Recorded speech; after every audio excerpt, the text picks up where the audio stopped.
The Galactic Union Personnel Office was the most tedious place in the known galaxy, until the day I walked in and found her. I was Corporal Daniel Rhodes, recently promoted, recently reassigned, and not entirely happy about it. My last deployment had been on a frontier station, a place where I could actually do something. But after an incident involving an overeager lieutenant, a plasma welder, and a miscalibrated hull panel, I'd been moved to something less hazardous. Or so they claimed. Corporal Rhodes, the assignment officer said in that bored monotone bureaucrats everywhere seemed to share. You've been posted to the Human Virilia Cross-Integration Program, Sector 4. Assigned as operational partner to Virilia Citizen and Military Liaison, Kethery Venn. He frowned. Virilia. That's the, cat-like people, right?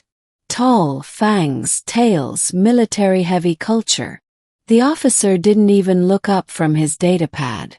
Correct. They have certain traditions regarding assigned partners. You'll be briefed. I didn't like the way he emphasized certain. 3 hours later, after being ferried to a diplomatic base in the Virilia Embassy Spire, I met her. Kethery Venn was 7 feet tall, with sleek charcoal fur, a long, muscular tail, and eyes the color of molten gold. She wore what looked like a cross between armor and evening wear, shiny segmented plating that hugged her in ways clearly not meant for combat efficiency. She took one look at me, smirked in a way that made my spine tingle, and said, "So, you're the human they assigned to me. Time to fulfill your romantic duties." Choke. My what? She tilted her head, amused. Partnership duties, human. In Virilia military culture, when you are assigned to a warrior of my rank, you are mine. That includes battle support, ceremonial obligations, and companionship. He stared. Define companionship. Exactly what you think, she purred. I decided right then this posting wasn't going to be boring. Dangerous. Absolutely. Confusing. Definitely. But boring. No chance. Middle, the partnership. The first week was a whirlwind. I discovered that companionship in Virilia terms meant shadowing her everywhere. Training halls, strategy meetings, even evening social events that were basically political knife fights disguised as banquets. And yes, there were moments where her interpretation of my duties made me question whether this was a cultural exchange program or an elaborate interspecies dating service. She seemed to enjoy making me squirm in public, leaning just a bit too close, tail occasionally curling around my waist. "Are you always this flustered human?" she teased one evening as we walked back from the embassy courtyard. "Or is it only when you think people are watching?" "I'm not flustered," I lied. She grinned, sharp teeth flashing. "Of course not." Our real test came on the 6th day, when an encrypted message hit her communicator. I saw her expression shift from smug to deadly serious in seconds. "We have a problem," she said. "Someone just tried to assassinate my father." Her father was High Commander Varric Venn, basically the Virilia equivalent of a Supreme General. An attack on him was an attack on the entire Virilia military caste. Within minutes we were in a high-speed shuttle heading toward his flagship in orbit. The corridors of the warship smelled faintly of ozone and steel. Virilia security forces were already swarming the decks, but Kethery didn't slow.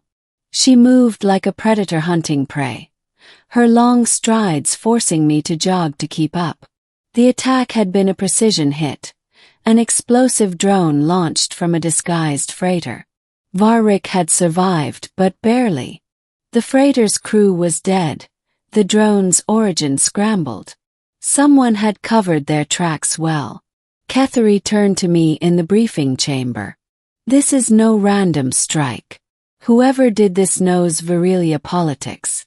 My father is the strongest candidate for the next Grand Marshal seat. Removing him now destabilizes the council. He frowned. Then they'll probably come after you too. She smiled without humor. Exactly why you're staying close.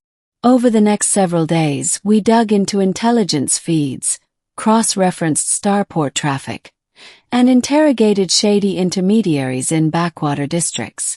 I was surprised at how smoothly we worked together. Her sharp instincts balanced by my human knack for pattern recognition and improvisation.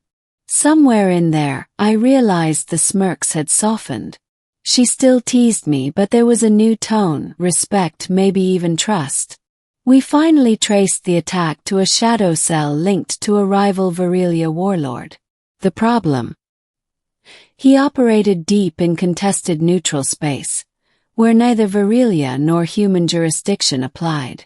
The only way to get close was through a public ceremonial event he was hosting, something between a gladiator tournament and a diplomatic gala. And in Virelia culture, an assigned human partner wasn't just decoration. They were a statement. Bringing me would be both a show of strength and a personal challenge. You'll need to dress appropriately, she said, tossing me a sealed garment case. Opened it. This looks like half armor, half formal wear. Exactly, she said. You're to stand at my side. Looking dangerous. I'm human, I pointed out. I look dangerous by default. That earned me a rare laugh. The night of the gala was a sensory overload. Towering alien architecture, the metallic scent of Virelia perfumes, the low hum of tension in every conversation. We mingled, played the diplomatic game, all while subtly gathering intel on the warlord's movements. Halfway through the evening, we slipped away to his private vault chamber. Ketheri's claws made short work of the biometric locks, and I bypassed the digital encryption.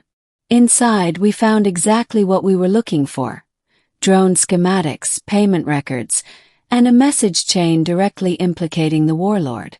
We didn't have time to savor the victory. An alarm blared. Guards stormed in. What followed was chaos.